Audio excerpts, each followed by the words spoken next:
The rain had been falling since noon. By the time the mountains swallowed the last grey light, it had turned into something meaner.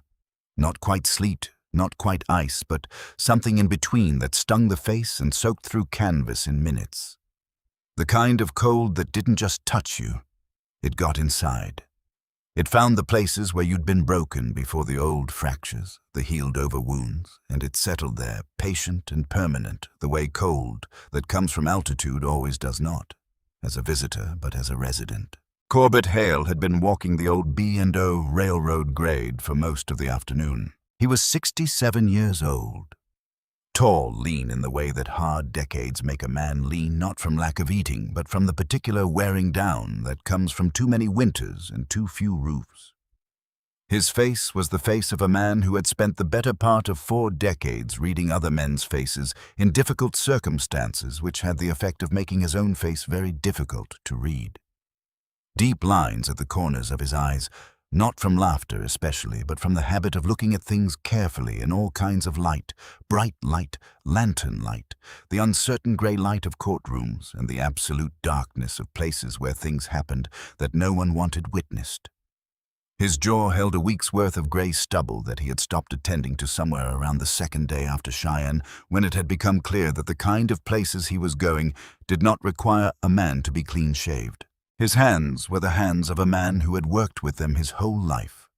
Large-knuckled, the knuckles slightly swollen from the accumulated small injuries of 4 decades of physical work.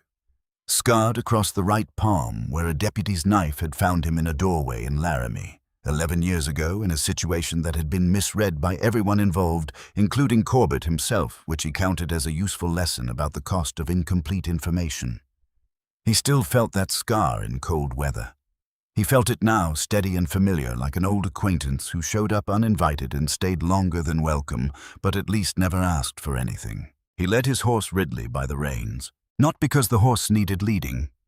Ridley was 14 years old and had navigated worse terrain than a frozen railroad grade without assistance. But Corbett's left knee had developed, sometime around his 64th year, a specific objection to being asked to absorb the weight of a man descending a slope on horseback in the dark and the wet. He had learned to listen to the knee, not because he had any particular fondness for it, but because it had proven over 3 years of making its opinions known to be correct more often than not about what his body could and couldn't manage at this stage of things. The ballast stones on the old rail grade held his footing better than the muddy forest floor on either side, and that was reason enough. Ridley walked beside him without complaint, breathing slow, steady clouds of vapor into the cold air, ears moving with the particular alertness of a horse who is not alarmed but is paying attention. In his left coat pocket, 43 cents. 3 dimes a nickel, 8 pennies. He had counted them that morning in Riddler's Crossing before he left, not because he expected the count to change, but because a man who knows exactly what he has is in a better position than a man who avoids looking. In his inside breast pocket, a folded document. Official letterhead of the Wyoming Territorial Marshal's Office. Its creases had gone soft from being folded and unfolded too many times over the past 8 months. The paper worn at the intersections of the folds to the texture of old cloth, the ink still legible but faded at the edges. It was the paper that said Corbett Hale was no longer a Deputy United States Marshal for the Territory of Wyoming. It gave no reason beyond conduct inconsistent with the duties of the office, which was the official way of saying he had refused to sign his name to a witness statement that wasn't true. He didn't carry it out of sentiment. He didn't carry it as a reminder of what he'd lost or as evidence of the injustice done to him. He carried it because a man who has lost something important should know exactly what he lost and exactly why. Grief without clarity was just confusion. Anger without precision was just noise. Corbett had always believed that, and 8 months of being a former marshal walking the wrong side of the Rockies had not changed his mind. The mountains to the north were black shapes against a sky the color of a bruise. The last light gone now, completely. The stars buried under cloud. The wind came down off those mountains in slow, heavy waves, and each wave carried the smell of pine resin and wet granite and the particular cold that lives above 8,000 feet and has never been warm a single day in its existence. It was the smell of a landscape that had no opinion about the people moving through it, no hostility, no welcome. Pure indifference, which was somehow harder to bear than either of the alternatives. He had been heading north for 3 days. Not toward anything specific, just north because north was away from Cheyenne, and Cheyenne was where the man who had signed that document still kept his office, and Corbett had decided very deliberately and with a clarity. He was proud of that he was done being in the same part of Wyoming as that man until he had something to say to him that was worth saying. He did not yet have that thing. He was working on it. The tunnel appeared around a long curve in the grade. He almost missed it. The light was almost gone, and his lantern was throwing a narrow cone of yellow forward, catching the rails and the wet edges of the ties and not much else. But the shape of it was unmistakable once he saw it, a throat cut into the mountain face, the wooden portal frame rotted at the edges but still standing, the railroad tracks running straight and black into absolute dark beyond it. The kind of dark that isn't just the absence of light, but seems to have its own substance, its own weight. He knew this tunnel. He'd passed through it once, maybe 15 years ago, on a different horse and a different errand. It was part of the old Price Railroad spur built in 1875 to service the mining operations in the Upper Canyon. The mining operations had failed by 1879. The rail spur had been abandoned not long after the company's investment, written off the tunnel left to the mountain and the mice and the particular silence of places that once had purpose and have since been relieved of it. Nobody came out here anymore. Which was, as far as Corbett was concerned, exactly the right kind of place to spend a night like this. He didn't hesitate long. The rain made the decision for him. His coat was soaked through to the skin at the shoulders and collar, and his fingers had gone numb enough that he kept flexing them one at a time just to feel the resistance, just to confirm they still answered when he asked them to. Inside the tunnel, the air would be still. Cold, maybe, but still, and still was enough. Still was more than the open hillside was offering. He clicked on the small lantern he kept clipped to his saddlebag strap and walked in. Ridley followed without being asked. The horse's ears came forward the moment they crossed the threshold, but he kept walking, which was Ridley's way of communicating that he was aware of something but had not yet decided it warranted stopping. The tunnel swallowed them both. The rain behind them dropped to a murmur, then to nothing but a distant percussion against the rock somewhere above and behind. The walls were brick and granite oldwork laid by hands long dead.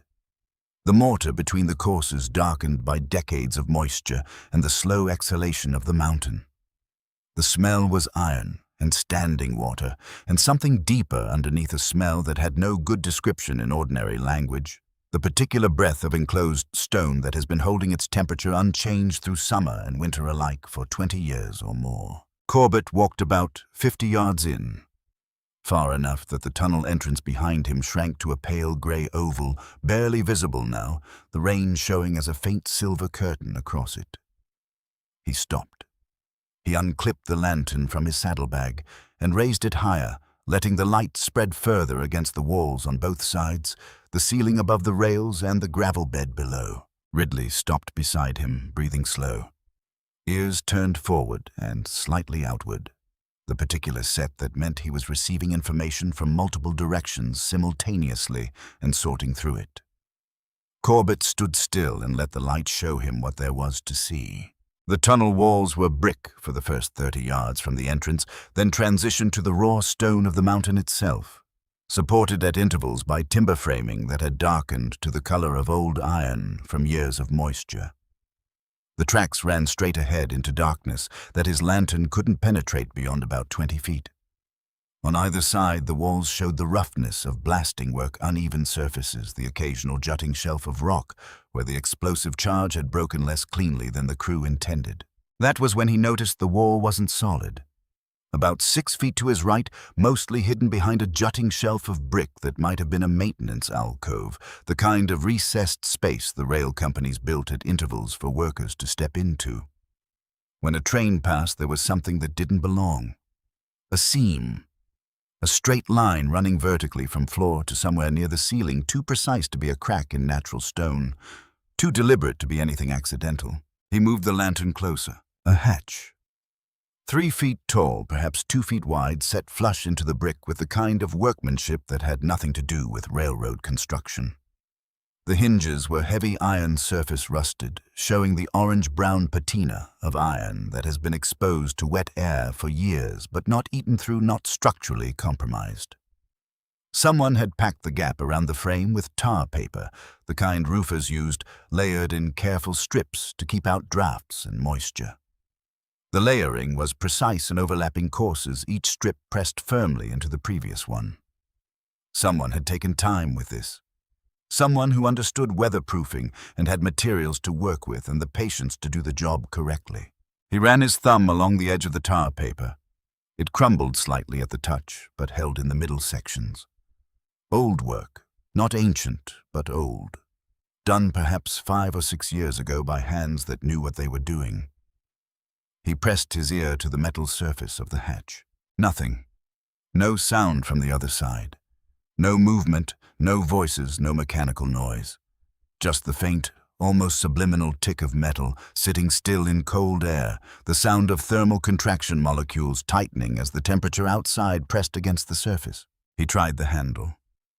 It was a simple bar latch, the kind you'd find on a barn door or a root cellar, a flat iron bar pivoting on a central pin dropping into a receiver bracket.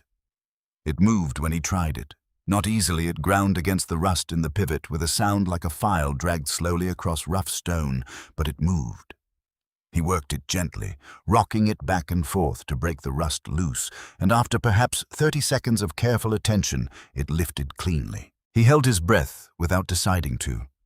He pulled the hatch toward him. It swung outward, on hinges stiffer than they looked.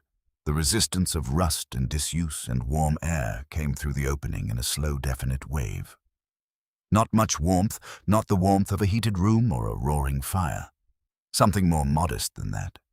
The warmth of a space that has been maintaining a temperature above the surrounding stone through some quiet means consistently over time. But enough. Enough that it registered on his face the way a cupped match registers when you lean over it in a cold room. A small thing, but unmistakable. He angled the lantern through the gap and looked. A room. Not large. Maybe 12 feet deep and 8 feet wide, carved and bricked into the mountain beside the tunnel bore. The ceiling was low, just high enough to stand in if you didn't have a hat on, which Corbett's hat currently exceeded. The ceiling had been painted at some point with flat gray paint that had yellowed at the corners and along the edges where moisture had found its way into the surface coat. 2 lanterns hung from iron hooks bolted into the ceiling, oil lamps, the kind with glass chimneys and wicking that you adjusted with a small brass wheel. One of them was still lit. Its flame turned down so low it barely pushed back the dark, just a thin blue-orange thread of combustion visible through the glass, but burning. Still burning after however long it had been burning alone in here.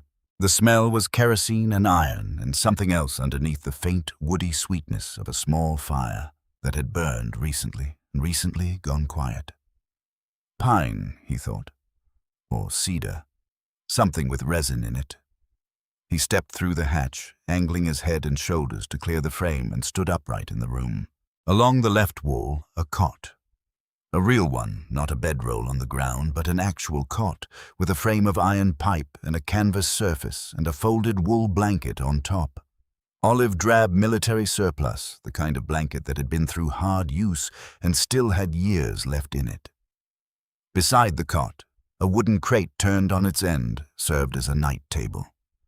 On the crate sat a tin cup and a small paperback book left face-down spine, creased at the midpoint, the way a man leaves a book when he expects to pick it up again within the hour. The cover was soft from long handling. The spine had the gentle bow of something read more than once. Against the right wall, wooden shelves solidly built, spanning nearly the full length of the wall and rising from the floor to within a foot of the ceiling. On the shelves, canned goods arranged in tight, orderly rows. Beans, tomatoes, peaches, soup corned beef, hash, condensed milk. Their labels were old. The printing faded, the paper slightly softened by ambient moisture, but their seals were intact. Each can sitting as the manufacturer had left it undamaged. Underneath the bottom shelf, 2 5-gallon water jugs made of hard, white plastic, the military style, with screw caps and carry handles, both sitting heavy and full against the floor. And at the far end of the room, against the back wall, a small cast-iron stove. Its door closed its legs, sitting on a square of fireproof tile that had been mortared into the floor. Its surface was the particular dull black of iron that has been heated many times and allowed to season properly, and it was radiating a warmth that explained where the warmth in the air was coming from. That stove had been fed within the last few hours. The heat in its body was not the residual warmth of coals that had been dead since morning. It was the sustained warmth of iron that has recently held fire and is still releasing it. Corbett stood in the center of the room and did not move for a long moment. He understood 2 things at the same moment, the way certain realizations arrive in pairs.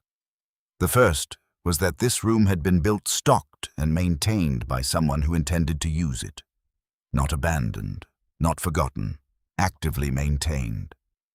The second was that the someone was not here right now. He had come through the only visible entrance and found no one inside. The room was occupied in the sense that a home is occupied when its owner has stepped out. Everything in its place. Everything tended. Everything waiting for the owner's return. But the owner was not present. He stepped back to the hatch, looked out into the tunnel, and listened. Nothing but the distant sound of rain and Ridley's slow, patient breathing. He tied Ridley's reins to a timber support just inside the main tunnel entrance, where the horse would be out of the worst of the draft, left him with the feed bag from the saddlebag, and returned to the room. The hatch swung shut behind him on its own weight. The sound it made, a low, soft clunk like a period placed at the end of a long sentence, felt strangely final. The rain vanished. The wind vanished. The only sounds left were the faint tick of the stove releasing its heat and the distant muffled percussion of rain on rock somewhere far back in the tunnel bore. He stood still for a moment, letting the warmth settle against his face and hands. Then he did something that would have seemed peculiar to anyone watching. He did not move toward the shelves to examine the food supply. He did not open the night table crate or pick up the book to read its spine or lift the tin cup to see if it was still warm. He did not cross to the stove to open its door and check the coals. He crossed to the work table that ran along the right wall beneath the shelves.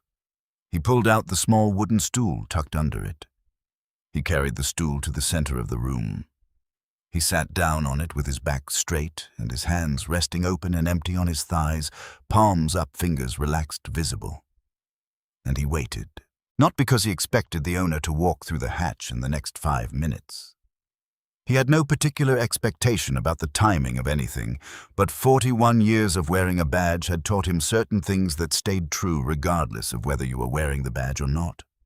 One of them was this: the way you enter a space you don't belong in says everything about who you are. You didn't go through a man's belongings before you understood what you were dealing with. You didn't take things before you'd established what kind of situation you were in. You didn't assume. You observed. You waited. You let the room teach you what it knew before you started asking it questions. So he sat. And while he sat, he read the room with his eyes the way he had learned over 4 decades to read every room he entered. Not looking at individual objects in isolation, but looking at the relationships between objects. The patterns of arrangement, the habits encoded in where things were placed and how they were kept. The canned goods on the shelves were sorted by type, and within each type arranged in a specific order. He recognized the pattern, after a moment, the oldest cans at the front of each row, the newest behind them. Rotation, the practice of a person who maintained a food supply, systematically using from the front and restocking at the back, so that nothing expired unused. It was the same method his grandmother had used in her root cellar in Ohio when he was a boy. Not a survival camp's haphazard accumulation, a managed pantry. The water jugs under the bottom shelf, one was 3/4 full and the other was nearly full. They were being used in sequence, the older, more depleted one first. This was not the behavior of someone who had filled the jugs once and left them. This was the behavior of someone who replenished them regularly and tracked which one to use first. He looked at the work table itself. The wood was planed smooth, not sanded, but planed, which was a different skill and took a different tool. The joints where the legs met the apron were fitted with mortise and tenon, no nails visible. The whole table was anchored to the wall behind it with expansion bolts driven into the stone, the kind of bolt that gripped harder as it expanded against the hole drilled for it. Someone with masonry experience had done that work. Above the work table, tools hung from iron pegs driven into the mortar between the brick courses. A hammer with a hickory handle worn dark from use. A handsaw, the teeth still sharp enough to reflect the lantern light cleanly. 3 chisels of different widths, each one hanging with its cutting edge protected by a leather cap. A file coarse on one side and fine on the other. A pry bar, straight, not the curved kind. All of them in better condition than tools that hung in a tunnel room had any right to be in. Beside the tools on the right end of the table surface, a flat wooden box sitting slightly open. Corbett leaned forward from the stool, not standing, just extending his look. Inside the box, a set of tools arranged in fitted cutouts, carved into a layer of dense compressed fiber. Not tools for rough work, a different kind. 3 chisels of graduated width, narrower and finer than the ones on the wall pegs. A small hand plane with an adjustable iron. A folding rule marked on one side in inches and on the other in centimeters, the kind he had seen in a catalogue once but never handled. A draw knife with handles of pale wood, worn smooth as river stone from years of being gripped and released and gripped again. And in the corner of the box, nested in a cutout, shaped exactly for it, a small brass compass, perhaps 2 inches across, with a crystal face and a needle that was still finding north even here, underground, away from the sky. He looked at the compass for a moment, then at the rest of the tools. Every cutting edge was protected. The chisels capped the plane iron, seated the draw knife in a leather sleeve. Every metal surface was lightly oiled, the oil applied evenly and recently enough that it hadn't dried to a residue. Someone had spent real time on these tools, the kind of attention you give to things that matter to you, that you don't want to lose to rust or neglect. There was a difference Corbett had come to understand over 67 years of watching people and what they did with their hands, a fundamental difference between a man who owned tools and a man who kept them. The tools in that box were kept. They were someone's particular pride, maintained with a care that went beyond mere utility. He sat on the stool and counted the cans on the shelves, because counting gave his mind something to do that wasn't worry. He reached 22 before he lost track, started again. Beans mostly in the front row, some corn, 2 with no labels at all, the paper come off at some point, the cans themselves unmarked. He was in the middle of his 3rd count when he noticed something on the night table crate he had initially missed. Under the tin cup, a piece of paper, white, folded once horizontally, tucked beneath the base of the cup, with the slight weight of the tin keeping it in place. Not a casual placement. Deliberate, the way you tuck a note under something heavy when you want it to stay where you put it. Corbett stood from the stool. He crossed to the crate. He lifted the tin cup with 2 fingers, careful not to disturb anything else, and set it aside. The paper beneath it was folded once. He unfolded it carefully along its original crease and held it in the lantern light. The handwriting was precise and unhurried. The pen had been held by a person who had been taught to write properly and had continued to take the act of writing seriously. The letters formed with patience, each one sitting correctly on an invisible baseline, the spacing between words consistent. The ink had oxidized to brown at the edges of each stroke, but remained fully legible in the center. 3 lines. Just 3. For whoever comes after. I built this to last, and I built it to be found. Use it well. No name, no date, no explanation of who had written it or when or what exactly it was that they had built. Just the 3 lines and the space below them where nothing more had been added. Corbett read them 3 times. Then he folded the paper carefully along its original crease and set it back exactly where he had found it beneath the cup in the position it had been in when he lifted the cup. He stood there with his hand still resting on the top of the tin cup. He had read wills in his career. He had read dying declarations taken in rooms where the light was going out, and everyone in the room knew it. He had read the final statements of men who were going to be hanged in the morning and had something they needed to say before morning came. He knew what it looked like when a person wrote something they understood might be the last useful thing they would leave behind. This was that. 3 lines, no name, because the name didn't matter. What mattered was the instruction contained in the 3 lines. And the instruction was not sentimental, and it was not vague. It was direct, and it was practical. Use it well. Whoever had written that note had not been trying to be remembered. They had been trying to be useful to someone they would never meet. Whoever had built this room had not built it for themselves. They had built it for the next person who needed it more than they did. And they had left it open, not locked, not hidden beyond the basic concealment of the hatch and the tar paper. Open in the sense that mattered, accessible to anyone who looked carefully enough, who paid attention, who noticed the straight seam in the tunnel wall and followed what it implied. Corbett returned to the stool and sat. He looked at the lantern, the one that was still burning. He looked at it more carefully now, with the question of how it was fed beginning to form in his mind. An oil lamp burns through its reservoir and then goes out. A lamp that has been burning for any significant length of time without being attended should have run dry. This one was still burning, which meant either someone had filled it recently or it was fed from a source other than a reservoir. He looked at the wall behind the stove. There was a pipe there, small in diameter, perhaps half an inch, entering the room through a sealed fitting in the brick and connecting to a small manifold mounted to the wall. From the manifold, 2 lines ran separately, one to the base of each lantern and one to a connection point on the back of the stove. It was a gas line. Not kerosene gas piped through the wall from wherever the supply was stored. That was how the lantern had kept burning. That was how the stove maintained its heat. Not from wood or coal stocked in the room itself, but from a fuel supply somewhere behind the wall, feeding the room through copper tubing. Someone had not just built a room, they had engineered a self-sustaining system. The understanding of that settled on Corbett with a weight that surprised him. He sat on the stool in the center of the room with the amber light of the gas-fed lantern steady above him, and he thought about the kind of person who did what he was looking at. Not someone who had thrown together a shelter in a night of desperation. Someone who had thought this through over a long period of time, planned it carefully, sourced the materials, executed it with skill, and then maintained it. The tools in the flat box, the rotation of the food supply, the gas line through the wall, the tar paper on the hatch frame. Every element of it spoke of the same thing: patient, competent, deliberate intention.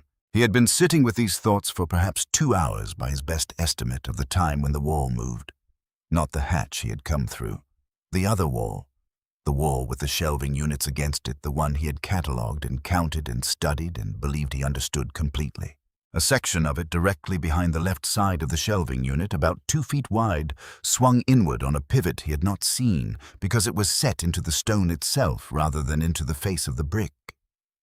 The gap it created was narrow, perhaps wide enough for a person to pass through sideways if that person turned at an angle and moved carefully. And through the gap came a woman. She was perhaps 48 or 49 years old. Medium height, 5'5", perhaps no more than that. Built solidly in the way of a woman who had been doing physical work for many years and had the musculature to show for it without being what anyone would call large. Her coat was dark with mud along the lower hem and the knees, not the mud of rain which dries to a crust, but the wet, adherent mud of underground places of water that has been in contact with rock for a long time and carries the mineral weight of it. Her hair was brown going to gray, pinned up at the back of her head, but coming loose on the left side, a strand of it against her cheek. She was carrying a small lantern in her right hand. In her left hand, nothing. No weapon, no bag. Nothing. She stepped through the gap, turned to face the room, and stopped. She saw Corbett sitting on the stool in the center of the floor, his back straight, his hands resting open on his thighs, not moving. She took in the posture, the deliberate visibility of his hands, the position in the center of the room rather than near the walls or the hatch or the shelves, the stillness of someone who has been sitting that way for a while, rather than just adopting the position on the fly. For 3 complete seconds, neither of them spoke. Then she looked more closely at his hands, at the way he was sitting. Something in her face changed, not relaxation, not relief, but something more like the recognition of a particular intention being communicated through body language alone. "You sat like that on purpose," she said. Her voice was even, not accusatory, not frightened. Observational, in the tone of someone identifying something that confirms a hypothesis. "Yes," Corbett said. "So I'd see your hands." "Yes." She studied him for another moment. Then, "This is where my husband built."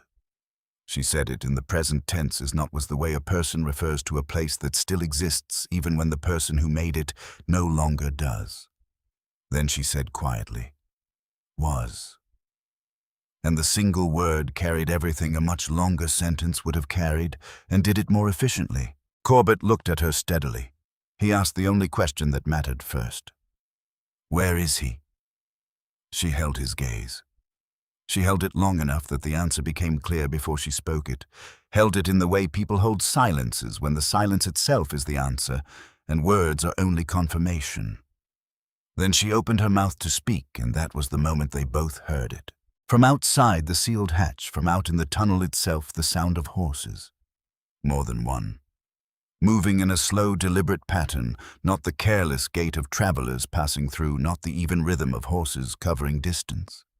The careful spreading out pace of men who were conducting a search. Men who knew how to move through confined spaces systematically, who had done it before and were doing it again now with professional efficiency. The woman looked at the hatch, then at Corbett. Corbett was already on his feet. He did not reach for the lantern to extinguish it. He did not reach for the revolver on his hip, though his right hand registered its location by reflex, confirming the familiar weight. He crossed the room in 4 steps, put his hand flat against the inside surface of the hatch, and stood there with his ear near the metal, boots on ballast stones. The distinctive crunch of gravel under boot leather spreading as the men moved apart from each other to cover more ground. 2 men, maybe 3. Then a voice carrying through the iron and the stone with less clarity than it would have had in open air, but audible. A flat, authoritative voice. The voice of a man accustomed to giving instructions and having them followed. "I know there's somebody in here. Saw the light from outside.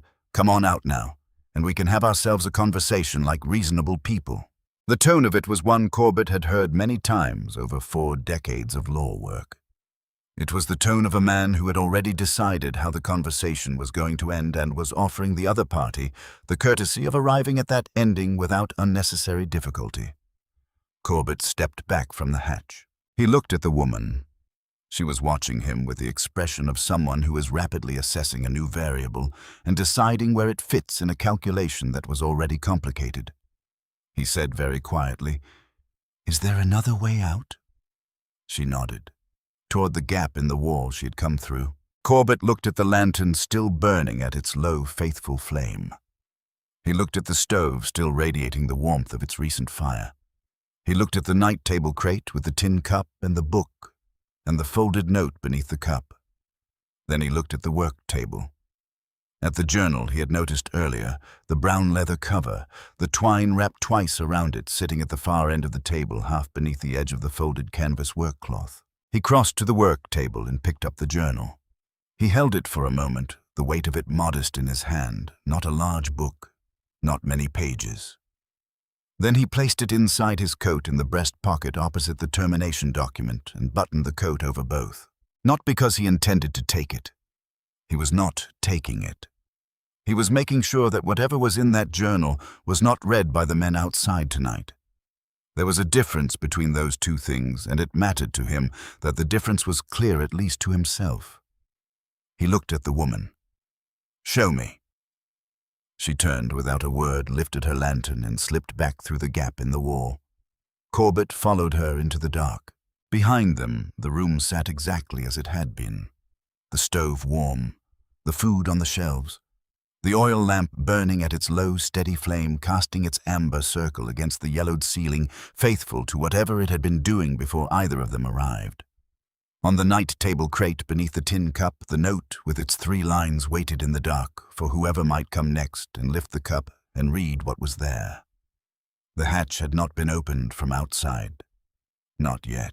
But from out in the tunnel, the flat voice called again, louder now, the patience in it beginning to thin at the edges. The room gave no answer. It only waited the way it had been built to wait. The passage behind the wall was built for purpose, not for comfort. The ceiling dropped low in the first 20 feet, low enough that Corbett had to duck his head and angle his hat brim sideways to keep it from scraping stone.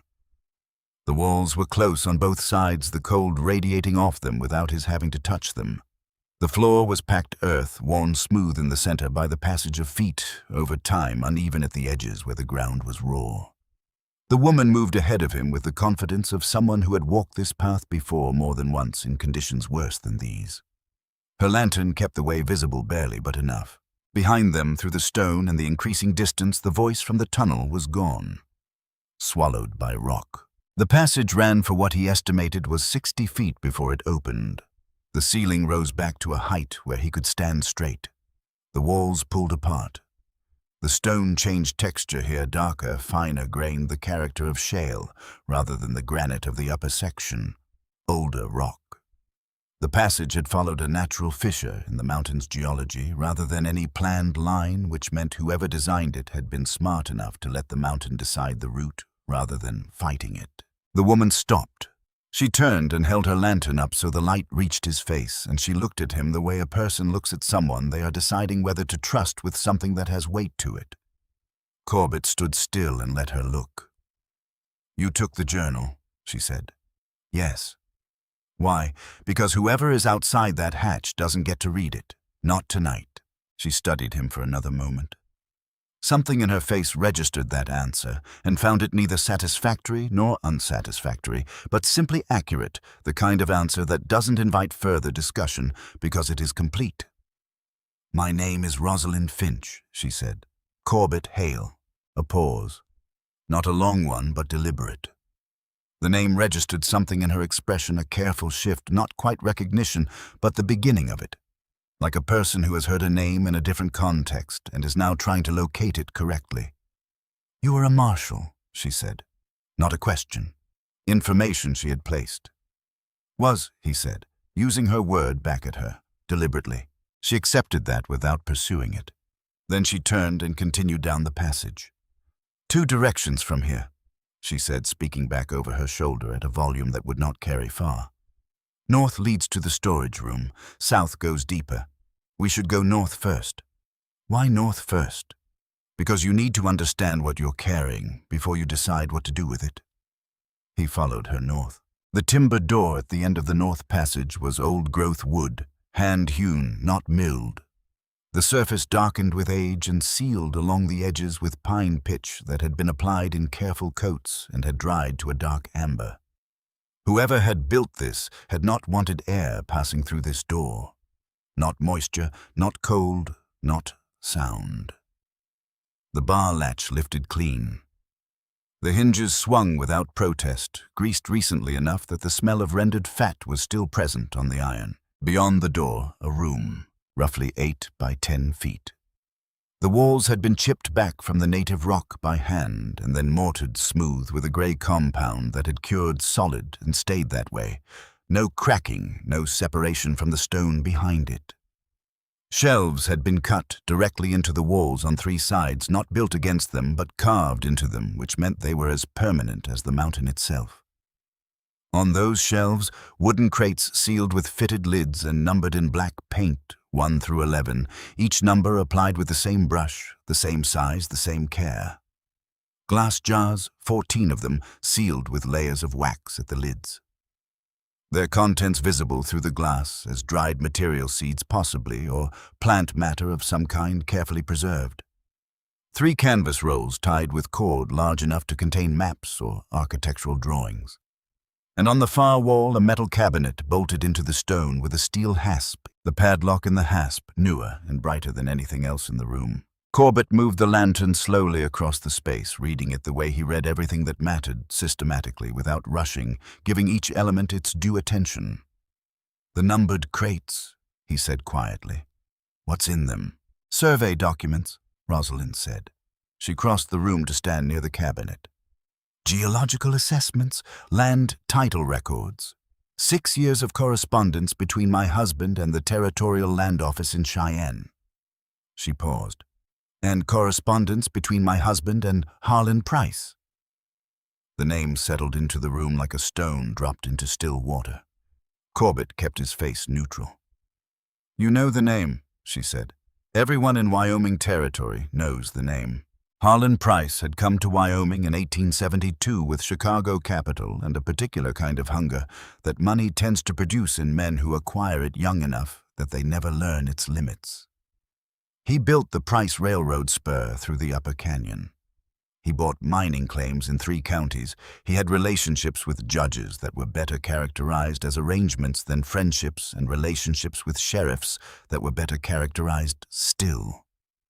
He was the kind of man who appeared in newspapers without quotation marks around his title, and who was described at civic dinners as a man of vision. Corbett had encountered men like him throughout his career, men for whom the law was a tool rather than a constraint, useful when it served their purposes and ignorable when it didn't. He was not a man you accused of anything without evidence that could survive being examined by hostile, well-funded eyes for as long as it took. My husband's name was Aldous Finch, Rosalind said. Her voice was steady, the steadiness of someone who has said a difficult name many times and has learned to say it without it costing them the same amount it once did. He was a civil engineer. Price hired him in 1878 to survey the route for a new rail spur through the Upper Canyon, the extension that would connect the northern mining claims to the main line. Corbett said nothing. He let her find the pace that was right for what she was carrying. The survey took 3 years, she continued. Aldous was thorough. That was his nature, his best quality, and eventually the one that got him killed. She said it without any particular drama in her voice. She said it the way you say something you have had time to accept without becoming reconciled to it. In 1881, in the final phase of the geological assessment for the northern section of the route, he found something that was not in Price's plans and not in Price's interests. What did he find? Rosalind reached into the front of her coat and produced a small brass key on a length of cord. She fitted it to the padlock on the cabinet. The shackle released. She opened the cabinet door, reached in with both hands, and withdrew a leather tube, the kind designed to protect rolled documents from damage, sealed at both ends with wax. She held it toward him with the careful, deliberate motion of someone handling something they have thought about for a long time. Open it, she said. He took the tube, broke the wax at one end, worked out the rolled document inside. It was a survey map executed in ink on heavy drafting paper, the precision of it speaking to weeks of careful work. He unrolled it against the wall and held the lantern close. It took him perhaps 90 seconds to understand what he was looking at. The map showed the Upper Canyon and the surrounding terrain in exceptional detail, the kind of detail that comes from a surveyor who has walked every foot of the ground he's drawing. The proposed rail route was marked in blue ink, threading through the canyon with the efficiency of someone who understood both grade requirements and construction costs. The existing land claims were marked in red, 17 separate parcels, each annotated with a family name in small Hefel script. Haskell, Brewer, Tyndall, Morrow, and others, 14 more names, the names of families who had settled the Upper Canyon and built their lives on the ground, it showed. Overlaid on both the rail route and the land claims, drawn in a different ink in a hand that was slightly less polished but equally precise, a geological formation, a large one. Extending beneath the land claims of 9 of the 17 families running from the northwest corner of the map to the southeast, following the fissure lines of the underlying rock. Silver, Corbett said. Yes, Rosalind confirmed. A substantial deposit. Aldous estimated it in his survey notes at somewhere between $4 and $6 million at current extraction rates. Possibly considerably more depending on depth. She moved to stand beside him, looking at the map. Price's own geological team had conducted an assessment 2 years earlier in 1879. They found the same formation. Their report, the one filed with the Territorial Land Office, showed nothing. A clean survey, no mineral value of consequence in the Upper Canyon. Corbett looked at her. Price suppressed his own geological survey, she said, and then he hired Aldous, an independent engineer with an excellent professional reputation, to produce a survey of the rail route. Price intended for Aldous to produce a clean survey as well, a second clean report from a credible outside source that he could use to reassure the territorial office and continue buying land from those 17 families at prices that assumed the land had no mineral value. But Aldous found the deposit. Aldous found the deposit because Aldous was thorough, and thorough engineers document what they find. And then he understood what he had found was not only a geological fact. It was proof that Price had known about the silver for 2 years and had been systematically acquiring the surrounding land at prices that would not have been accepted if the families had known what lay beneath their feet. She paused. By the time Aldous completed his survey, Price had already acquired 11 of the 17 parcels, for a combined total of less than $8,000. Corbett looked at the map for a moment longer, at the 17 names in their red ink annotations at the blue line of the rail route that would have passed directly over the silver formation. Then he rolled it carefully and slid it back into the leather tube. What did Aldous do? He thought carefully. He thought for a long time, which was his way with everything that mattered. And then he built something. She gestured a small motion that encompassed not just this room but everything connected to it. He had been working on the tunnel room since 1879, before he found the deposit, before any of this. It was a private project, a place of his own, a place that was entirely his, separate from everything. After he understood what the survey meant, he spent 3 months moving everything here.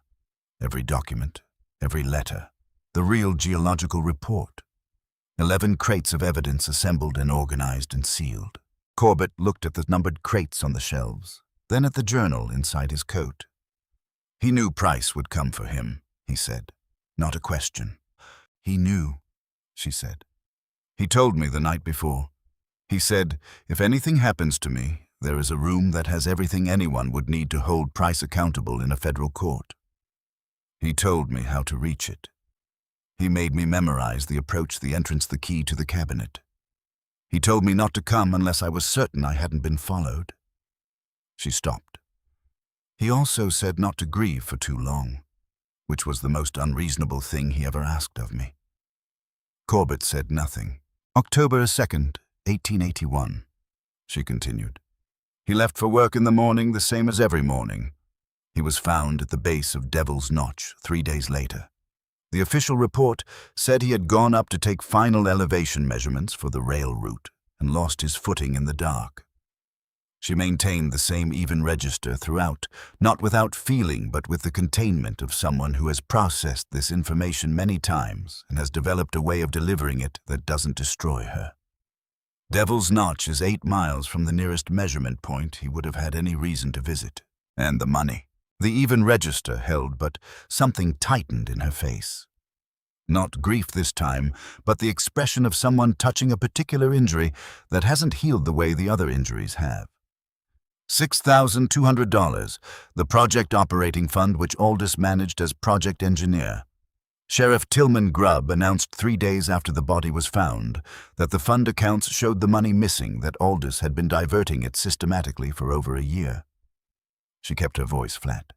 There was no independent investigation. Grubb was the investigation. Corbett looked at her for a long moment.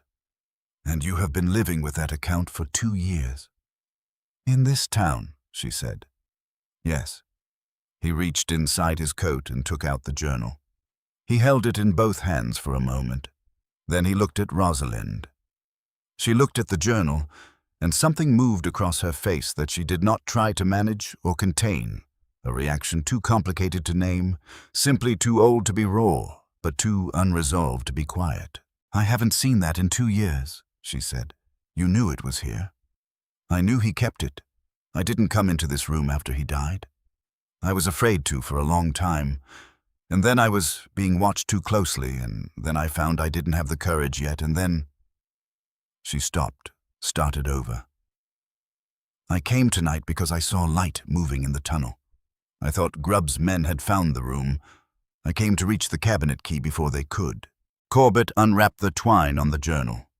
He opened it to the first entry and read Aldous Finch's handwriting for the first time, precise and patient, the letters formed with the unhurried care of a person who understood that clarity on the page was a form of respect for whoever would read it later. He turned to the final entry. He read it slowly, giving it the full attention it had been waiting to receive. October 2nd, 1881. Grubb came to the office this evening. He was not alone. He told me Price wished to meet tomorrow morning to discuss the survey findings. He said it in the tone men use when what they mean is something other than what they are saying. I have known Tillman Grubb for 3 years. I know that tone. Everything here is ready. The crates are numbered. The cabinet is locked. The tube with the map is sealed.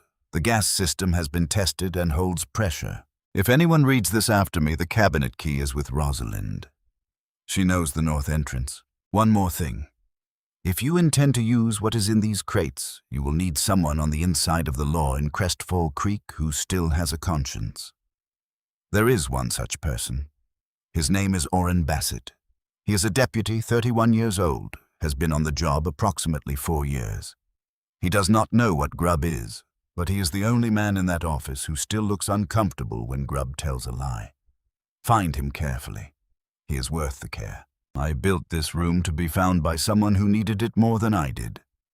I hope whoever you are, you understand what I have left here and what I am asking. A.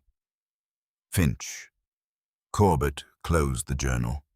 He held it in both hands for a moment, feeling the weight of it, not the physical weight which was modest, but the other kind.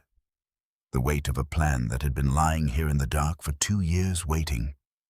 He put the journal back inside his coat. Bassett, he said, is he still in Crestfall Creek? Still a deputy? Still working under Grubb? She thought for a moment. He came to my door 6 months after Aldous was found. He stood on the porch and said he was sorry about what happened and that he didn't believe the official account. He said it plainly, like a man making a statement of record. Then he left. She paused. He never came back after that, but he didn't take it back either. That's enough, Corbett said. Enough for what? Enough to know he's worth approaching. She looked at him steadily. You are 67 years old, she said. You have 43 cents and no badge. Harlan Price has the county sheriff's office, 2 territorial judges, and the kind of money that makes problems disappear for as long as he wants them to disappear. She said it not as an objection, but as an accounting, a precise statement of the situation's dimensions offered to a man she was still evaluating. I know, Corbett said. That doesn't change your intentions. No, he looked at the 11 crates on the shelves, the ones they were leaving here, then at the 2 he was going to carry. But I sent a letter to the U.S. Marshal's office in Cheyenne 3 days ago. She went very still. Before I came into this tunnel, he said. From the post office in a town called Riddler's Crossing, 40 miles south of here. I described the tunnel, the abandoned rail spur, and the name of the engineer reported missing in 1881. I said I had reason to believe his death was not accidental and that there might be evidence in the area requiring federal examination. He paused. I didn't know what I was going to find in here. I didn't know about the crates or the map or the journal. But I knew that if a former federal deputy walked onto Price Railroad land in the dark and found something and didn't come back, whatever he'd found would go into the ground with him. Rosalind stared at him. The letter reaches Cheyenne in 2 days, Corbett said. Give the marshal's office a day to read it and make a decision, 3 days before anyone from Cheyenne arrives here. Maybe 4, depending on weather and the roads. He looked at the ceiling where moisture was working its slow way through the stone. We need to stay alive and in possession of the critical documents for 3 days. The silence in the storage room held for a long moment. Then Rosalind said with the tone of someone completing a calculation that had just come out differently than expected. You walked into an abandoned tunnel with 43 cents and no badge, and you had already sent the letter. Yes. You planned for not knowing what you'd find. That's the only sound way to plan for anything, Corbett said. You account for what you don't know as carefully as what you do. Something in her face shifted. Not softened exactly, but opened slightly in the way of a person who has been holding themselves at a careful distance from hope and has just discovered that the distance has closed without their noticing. "Aldous would have liked you," she said quietly. Corbett said nothing to that. He looked at the numbered crates on the shelves. "We can't stay here. If Grubb's men find the main hatch, they'll search the tunnel. They may locate the wall panel in the main room. This storage room is the next thing they find." "The passage south," she said. "It leads further in. There's a larger room at the end. That's where the gas supply is, the system that feeds the stove and the lamps." Another exit. East comes out at the creek bank about 3 miles from the edge of town. Then we take 2 crates and go south. He looked at her. "Which crates hold the most critical evidence?" 1 and 2, she said without hesitation. "Land title records and the direct correspondence with Price. Everything in the other crates supports those, but 1 and 2 are what you need." He lifted crate 1 from the shelf. It was heavier than it looked, solid pine packed with ledger books and bundled correspondence. He settled it under his left arm, reached for crate 2 with his right hand. His shoulder registered its opinion in a voice that had grown louder with each passing year since Laramie. He picked up the crate anyway. Rosalind had the leather tube under her left arm and her lantern in her right hand. She paused at the door and looked back at the room. The 9 crates remaining, the glass jars, the canvas rolls, all of it where it had been patient in the dark. "If the 2 crates reach federal hands," Corbett said, "is that sufficient?" She considered it seriously. "For Price, yes. The correspondence establishes that he knowingly suppressed the geological survey and conducted fraudulent land acquisition. That's federal territory. Land fraud, conspiracy, wire fraud, in the correspondence that crossed territorial lines." She paused. "For Grubb, yes. Aldous documented 3 specific conversations with Grubb in the journal, dated and detailed. Plus the discrepancy in the official report about where the body was found, which any federal examiner will find significant when they compare it to the actual geography. Then we have what we need." She took one final look at the shelves, at what Aldous Finch had built over 3 years, piece by piece in secret in a mountain tunnel, at the work of a man who had known on the evening of October the 2nd, 1881, that he was not going to be able to finish what he had started, and who had spent the time he had left making sure that someone else could. Then she walked back into the South Passage, and Corbett followed her with a crate under each arm and a dead man's journal pressed against his ribs. The South Passage was longer than the North. It curved gently as it went, following the geology of the mountain rather than any imposed geometry, the ceiling dropping and rising as the fissure narrowed and widened.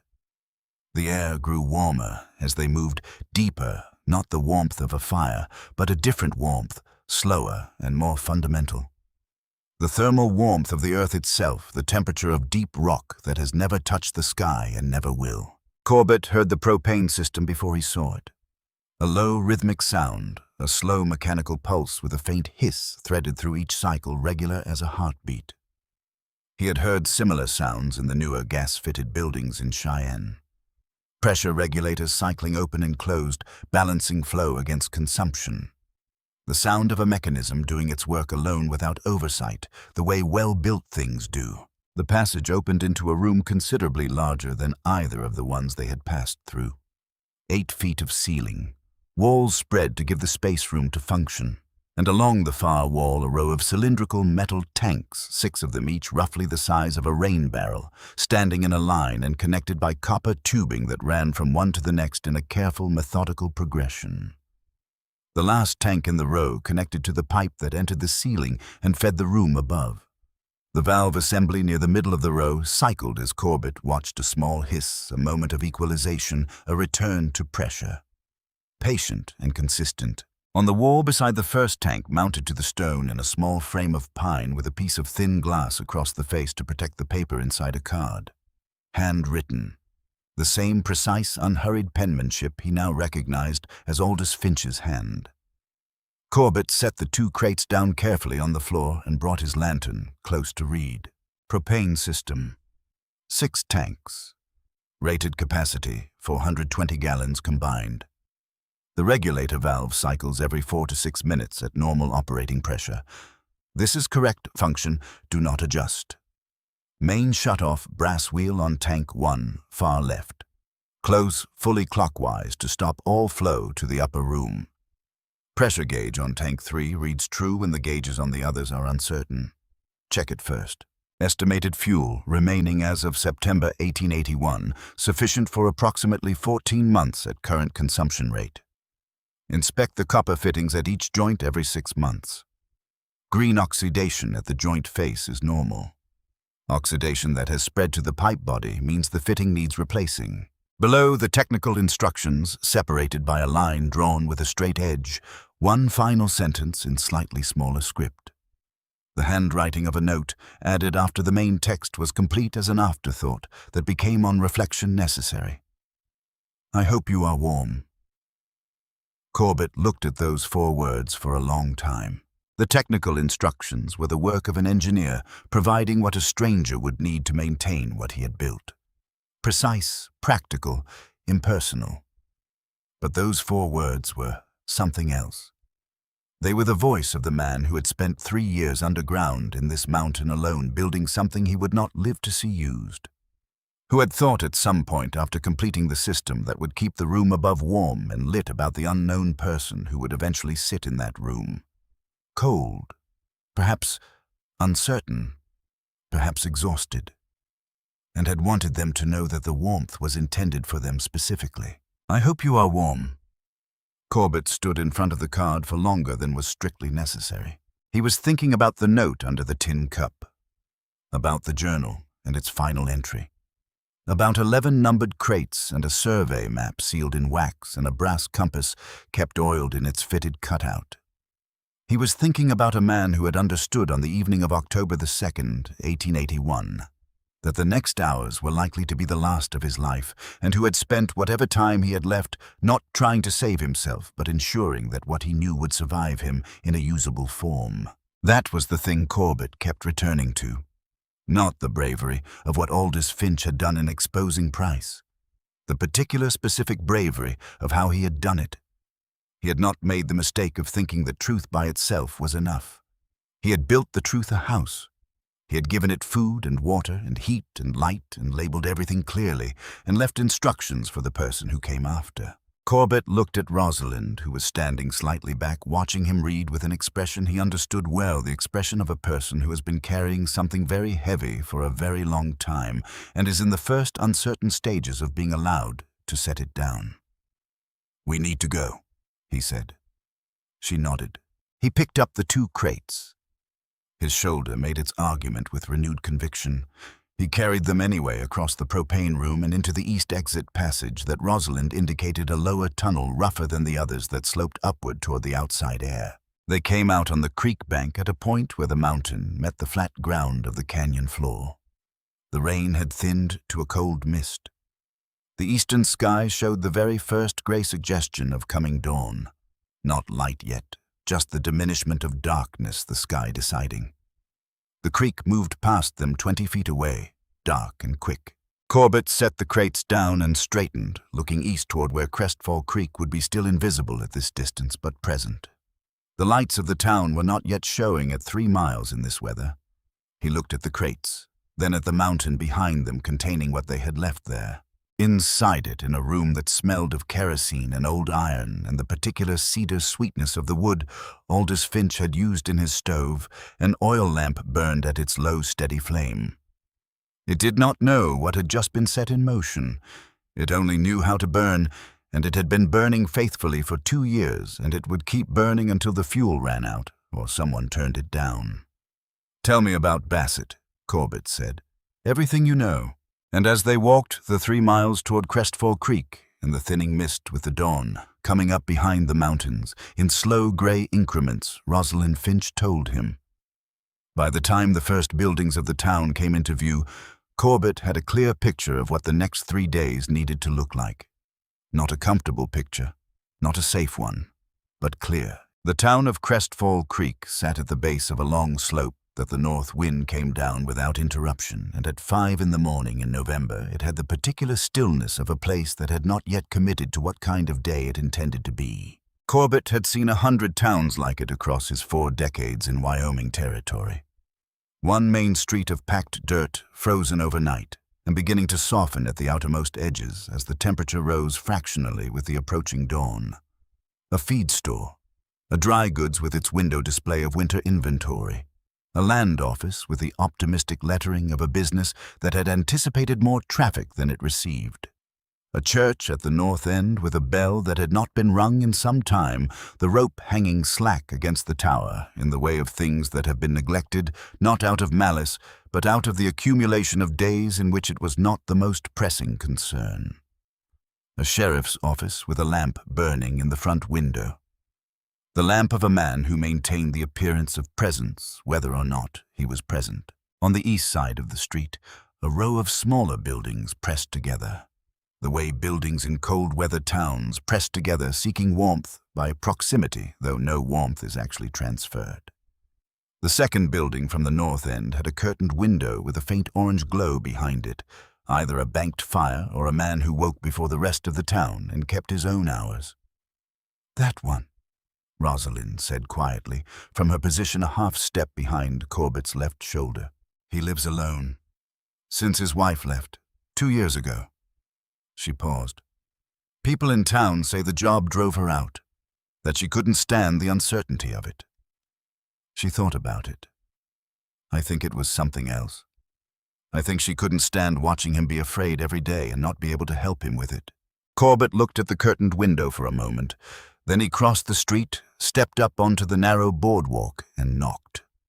Not loudly, not with urgency. The knock of a person who understands that the man on the other side has sound reasons to be careful about who he opens his door to in the dark, and who is attempting to communicate through the sound of the knock alone that this is not a threat. A pause. Movement inside the specific shuffle of someone rising from a chair or a cot rather than crossing a room. The curtain shifted. Then the door opened. Orrin Bassett was 31 years old, which by Corbett's current standards of comparison made him appear approximately 25. He was medium height, lean, with the kind of face that communicated its interior state more clearly than its owner would probably have preferred at this moment, showing wariness and surprise in roughly equal measure, and something more complicated when his eyes moved past Corbett to Rosalind, standing behind him. He looked at Corbett, then at Rosalind, then at the crates Corbett was carrying, then back at Corbett's face, and whatever he found there made him step back from the door and open it wider. "Come in," he said, quickly. The interior of Bassett's quarters was plain and small. A table with 2 chairs, a wood stove working hard against the cold, a cot with its blanket pushed back from recent use.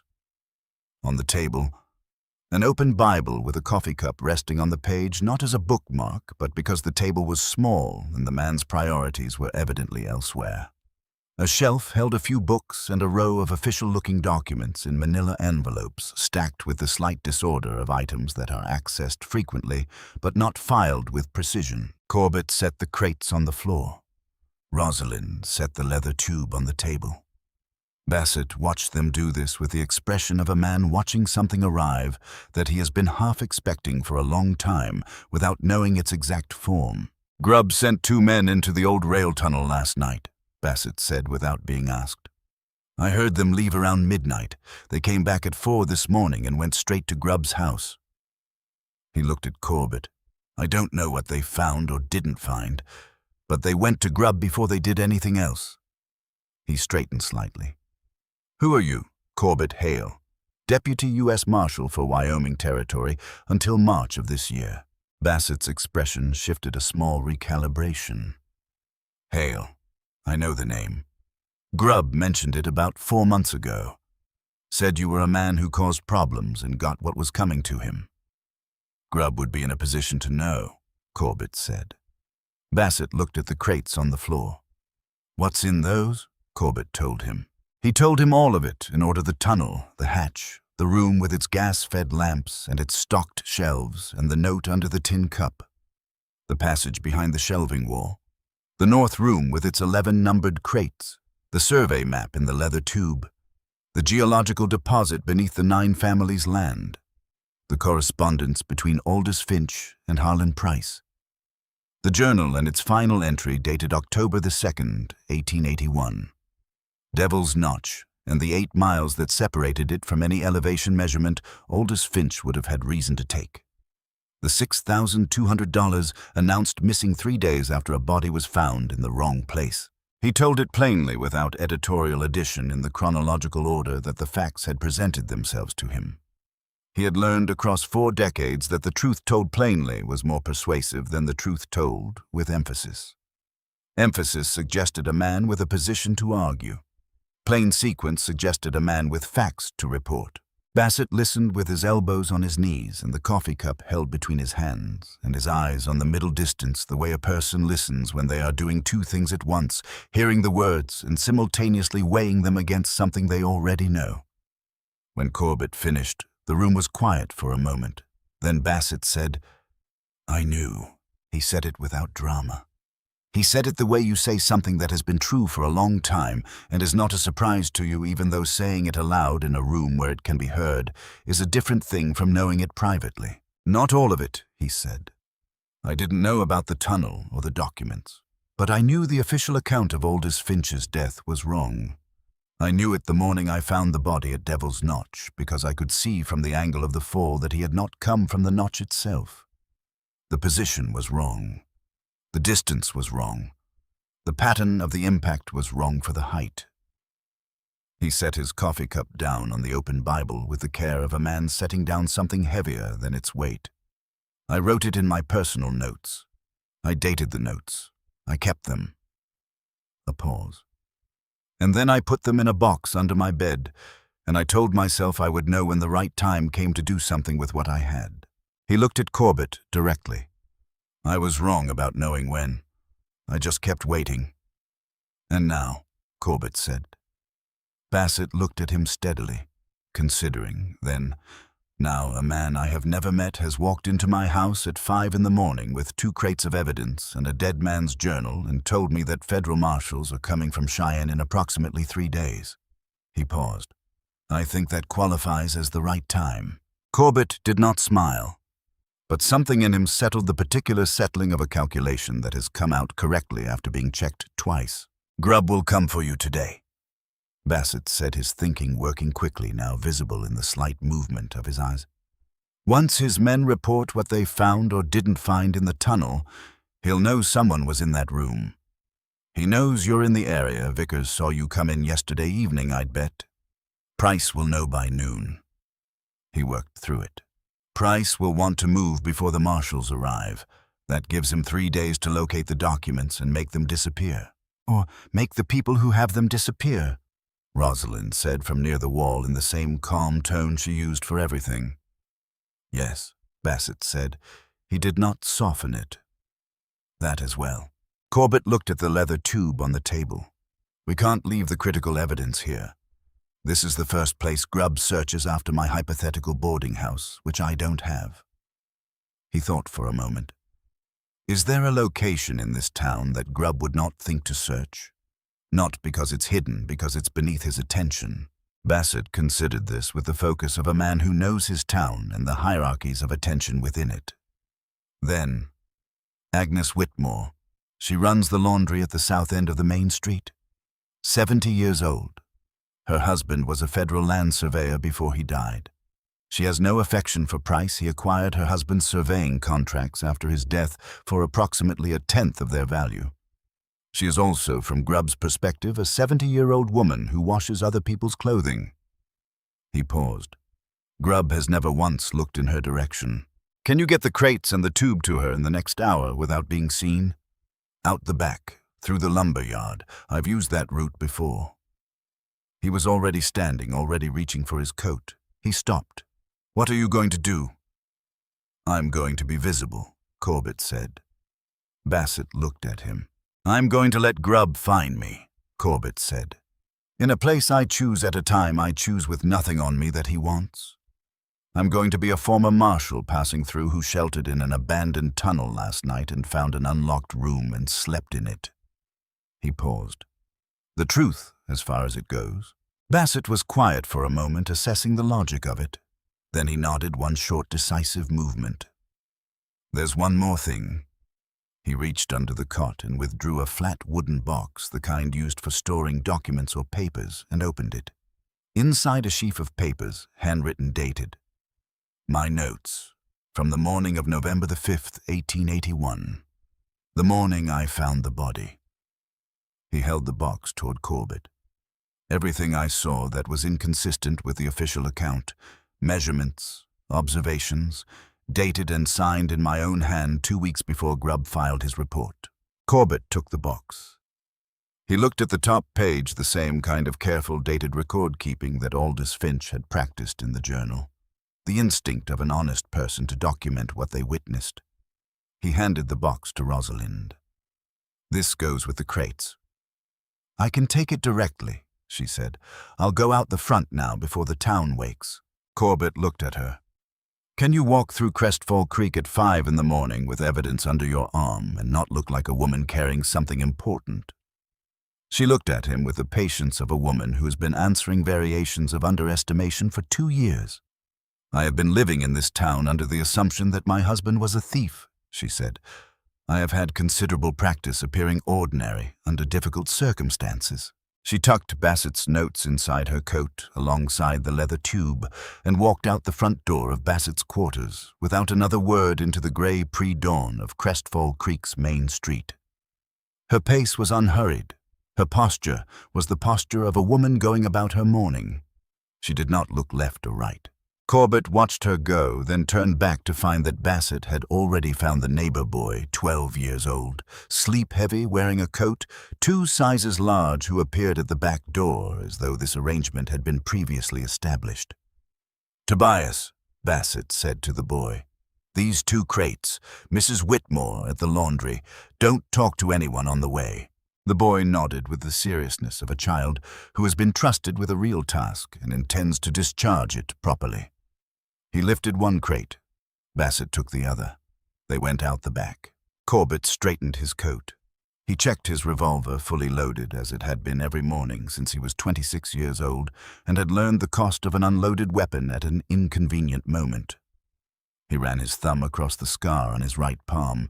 Then he walked out the front door of Bassett's quarters and into the main street of Crestfall Creek. The morning was cold and hard-edged.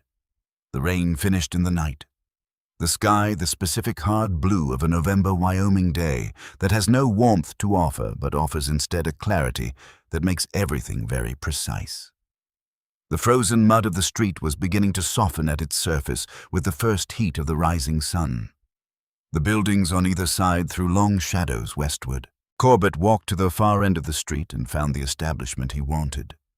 A narrow building, its sign reading Crestfall Creek Diner, established 1877. He went in, sat at the counter, the second stool from the end back to the wall, and ordered coffee and eggs from a woman in her 50s who noted him with the professional, retentive eye of someone whose trade is the feeding of strangers. He drank his coffee slowly. He thought about Aldous Finch getting up on the morning of October the 2nd, 1881, and walking to work the same as every morning.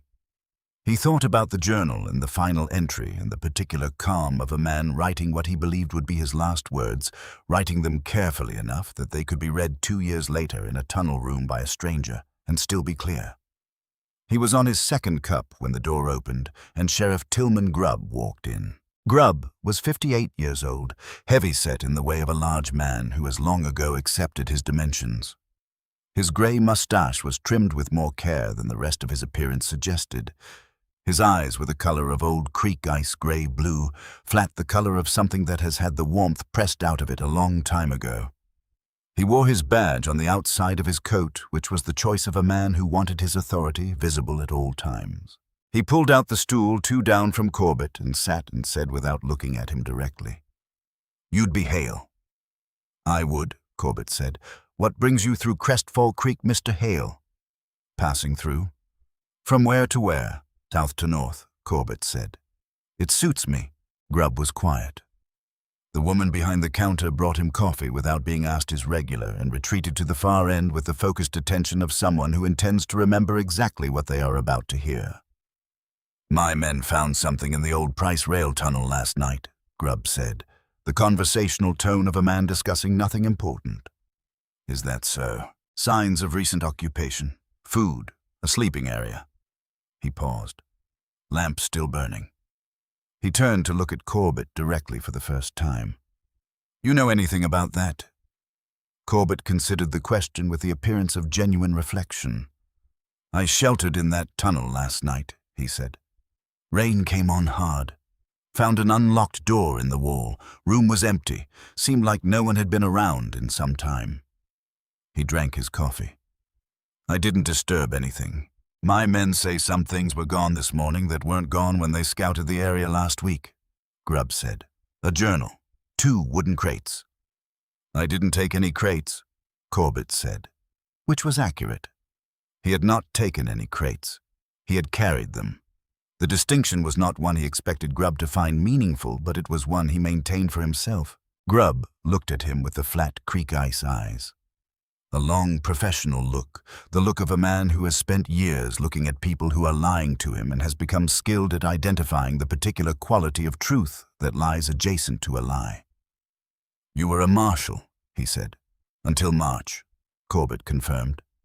Man who used to wear a federal badge walking around the county in the dark has no jurisdiction here, no authority here, no particular purpose here that I can identify.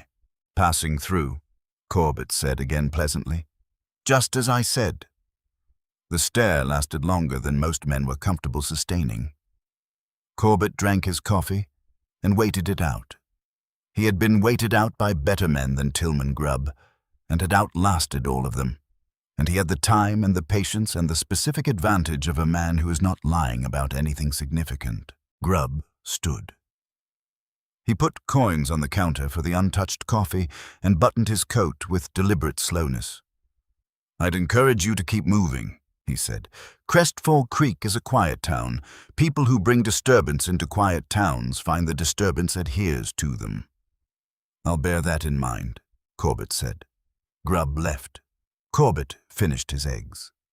The next 2 days were quiet on the surface.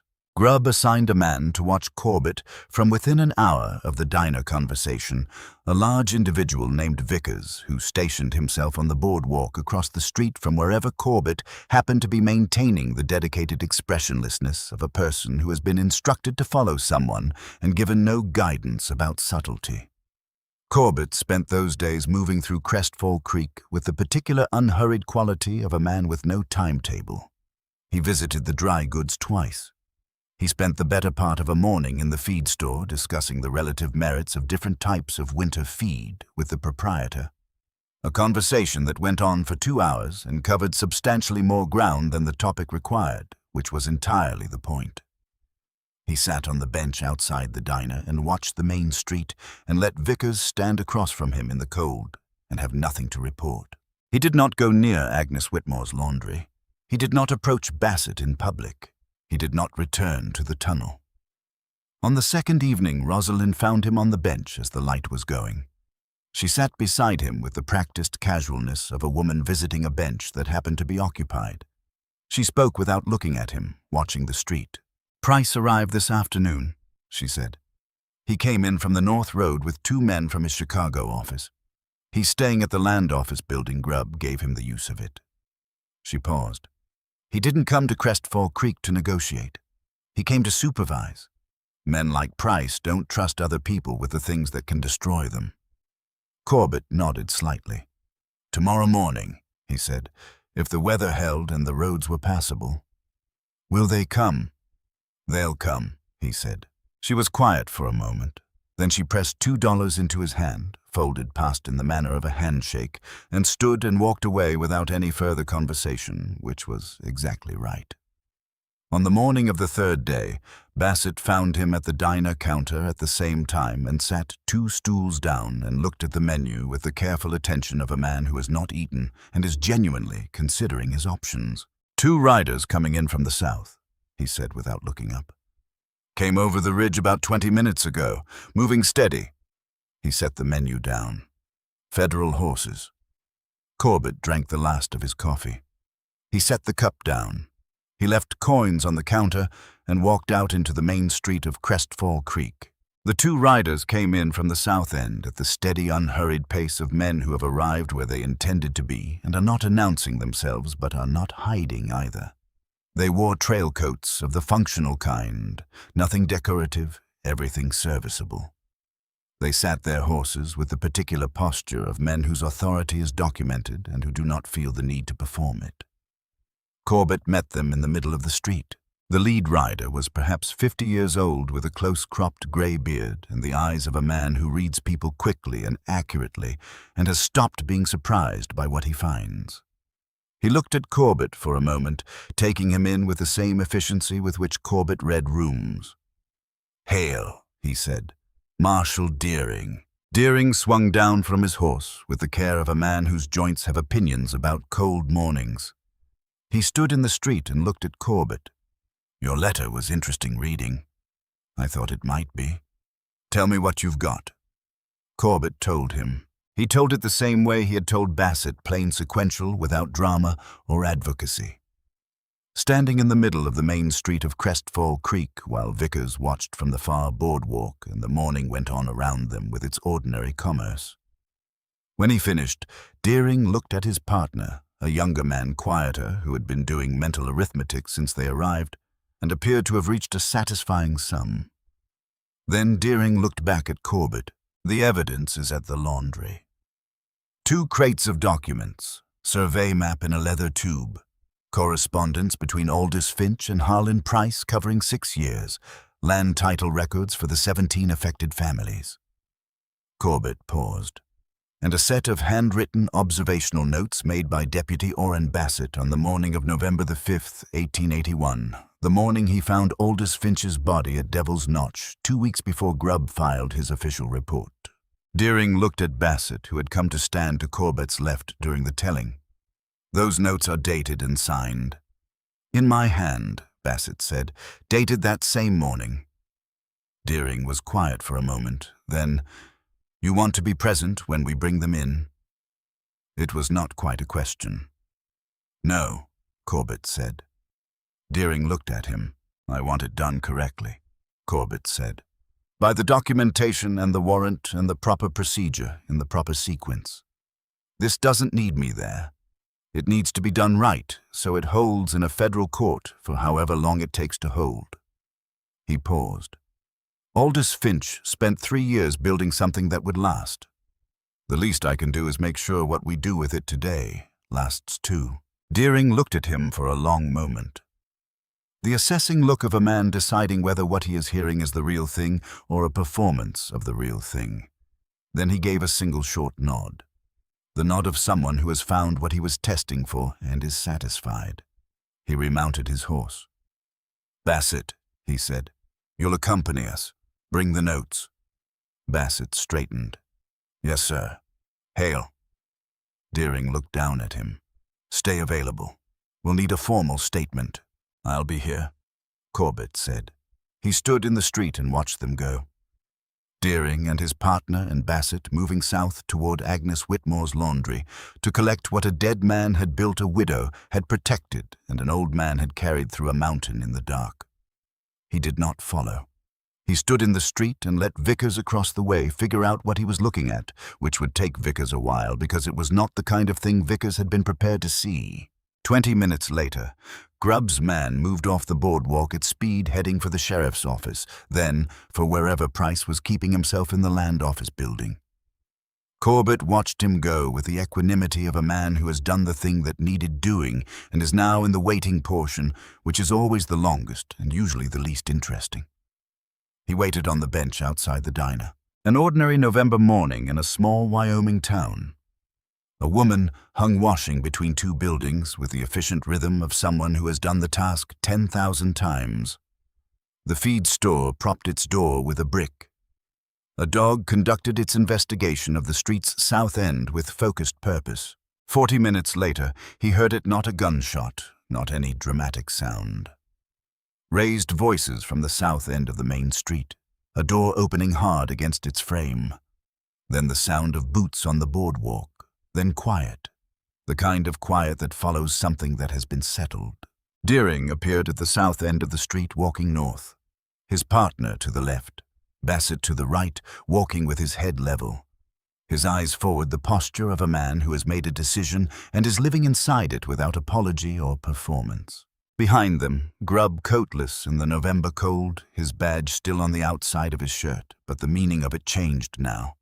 Price behind Grubb, smaller in person than his name, made him seem as powerful men usually are, 60 years old, with silver hair and the face of a man experiencing, for perhaps the first time in decades, the sensation of events moving in a direction he has not chosen and cannot redirect. And behind Price, a step to the left, a man Corbett recognized from Bassett's description, Caldwell Grubb's second deputy.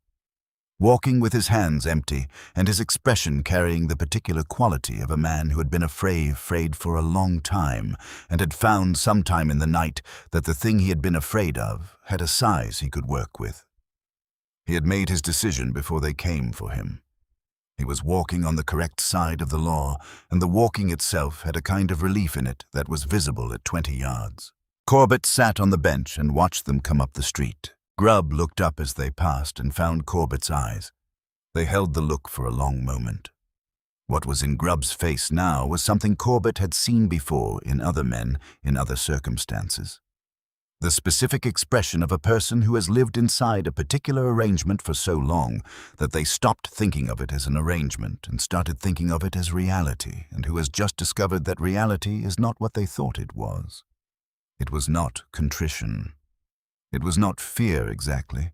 It was something older and heavier than both the look of a man confronting the distance between what he had told himself and what was true. Grubb looked away first. Bassett walked past the bench last. He glanced at Corbett, a brief look lasting perhaps 2 seconds, not quite a nod, but carrying the weight of one. Corbett looked back. Bassett's face was not the face of a man who had won something. It was not triumphant, and it was not relieved, and it was not performing either of those things for the benefit of whoever might be watching. It was the face of a man who had spent a long time being afraid of a specific thing and had discovered in the hours just past that when you stop running from that thing and simply turn to face it, the thing itself turns out to have a size that is manageable. Not small, not comfortable, but manageable by a person who has decided to manage it. Corbett thought, that is what it looks like when a person becomes what they were supposed to be. Not in a moment of drama. Not with anyone watching who cared about the significance of it. Just a man walking up a frozen street in a Wyoming town with federal marshals on one side of him and a prisoner on the other, doing what the job required, because that was what the job required. They went past. The street resumed its morning. Corbett sat for a while longer after they were gone, watching the ordinary life of Crestfall Creek go on around the extraordinary thing that had just passed through the middle of it. Then he stood, straightened his coat, and walked to the south end of town and continued past the last building and out into the canyon. He walked the 3 miles to the creek bank, following the route he and Rosalind had taken out, and found the east entrance to the underground passage by locating the 3 landmarks he had memorized on the way through. He went in, moved through the passage to the propane room, past the tank array, still cycling its quiet pressure rhythm up the ladder through the floor hatch and into the main room. The room was exactly as they had left it. The stove cooler now, the propane maintaining a baseline warmth, but the fire not recently fed. The olive drab blanket still folded on the cot, the tin cup on the night table crate. The paperback book still face down beside it, spine creased, waiting to be picked up. The note still beneath the cup. The north room still held 9 numbered crates, the glass jars, the 3 canvas rolls, all of it undisturbed and patient. Corbett crossed to the work table. He sat on the stool, not in the center of the room this time, but at the table itself, where the work happened, where Aldous Finch had sat to write his careful entries and maintain his careful tools and think about the person who would come after him. He opened the flat wooden box. He looked at the tools in their fitted cutouts. The graduated chisels, the hand plane, the draw knife, the folding rule, the compass. He picked up the compass, held it in his palm, and let the needle find north the way needles did when you stopped moving and gave them time, the small trembling as it oriented itself and then the settling. quiet, certain, pointing in the direction it had always pointed regardless of where it had been or what had happened around it. He set the compass back in its cutout. Some things didn't need to go anywhere. They just needed to be where they were, doing what they were built to do. He found the pencil still in the spine of the journal where it had been when he first found the book. He smoothed the canvas work cloth across the table surface and wrote on it carefully in the style he had learned from a school teacher in Ohio when he was 7 years old and had maintained through 59 years of writing reports and witness statements and twice depositions that had sent men to prison. He wrote the date, November the 14th, 1883. He wrote, Aldous Finch, engineer, a man who built something that lasted. He wrote, 2 federal marshals arrived this morning. Tillman Grubb and Harlan Price are in federal custody. Deputy Orrin Bassett's contemporaneous notes of November the 5th, 1881 are in federal possession. Crates 1 and 2, the survey map, and the journal are in federal possession. The remaining 9 crates and the contents of the north room are secured pending federal documentation. He stopped. He looked at what he had written. He considered whether there was anything else that needed to be said. There was one more thing. He wrote, found this place. Finished what he started. He set the pencil down. He sat in the room and did not hurry himself away from it. He listened to the stove hold its warmth. He listened to the lantern maintain its flame, the faint, almost inaudible sound of gas moving through a narrow tube and meeting fire at the end of it. He looked at the shelves with their careful arrangement, at the cot, at the book left face down, at the note beneath the tin cup for whoever comes after. I built this to last, and I built it to be found. Use it well. He had found it. He had used it well. He was still sitting there when he heard footsteps in the tunnel light, deliberate, coming from the direction of the main hatch, which Deering's men had by now secured and would begin formally cataloguing before the day was out. Rosalind came through the hatch. She was wearing a different coat than she had worn in the tunnel 2 nights ago. Her hair was properly pinned. She had the look of a person who has been through something significant and is still in the process of locating herself on the other side of it, not lost but recalibrating. Taking stock of where she stood and what the ground felt like under her feet, now that it was different from what it had been yesterday. She stopped when she saw him at the work table. She looked at the canvas with its writing, then she looked at him. It's done, she said. Deering has everything. Grubb and Price are in custody. He paused. It will go to federal court. It could take a year. It may take longer. But the evidence is complete and documented and in the right hands. Aldous made sure of that. He looked at her steadily. He made sure of all of it 2 years ago. We just carried it out. She looked around the room, at the cot and the blanket, at the book and the cup and the note, at the stove and the shelves and the work table and the tools in their careful box. She crossed to the night table crate and stood in front of it. She picked up the tin cup and held it in both hands, not examining it, just holding it. Feeling its weight, its temperature, the particular wear on its rim from years of use. Closing a distance that had been open for 2 years, she set it back down gently, exactly where it had been. What will happen to this room? She said. Federal evidence for now. The north room will be catalogued and the crates transferred to Cheyenne for the court proceedings. He thought about it. The room itself, what Aldous built, is a different question. The tunnel belongs to Price Railroad, and Price Railroad will belong to the court for some time. After that, it's hard to say. He paused. But what he built in here doesn't belong to the tunnel. What he built exists in what it accomplished. That part goes with the documents to Cheyenne, and it will be in the court record, and eventually it will be in a verdict. She was quiet for a moment. Then, there are 17 families in the Upper Canyon, she said. 14 of them still have their land, the 6 that Price hadn't yet acquired. The 11 he did acquire, under fraudulent pretense, will be a matter for the court. She looked at him. Someone will need to help those 11 families understand what the land title records in crate number 1 actually mean for them, what their legal standing is, who to speak to and what to say when they speak to them. She paused. That's not work for a lawyer or a court clerk. It's work for someone those families might actually trust. Someone who came from nowhere with no stake in the county and no history in it, and who finished what needed to be finished. Corbett looked at her. Orrin Bassett will be appointed acting sheriff before the week is out, she continued. He'll have his hands full. He's going to need someone who knows how to build things that hold not structures but cases, records, processes that don't fall apart when they're looked at hard. She held his gaze steadily. You have time, you said. I said I had time. Do you still?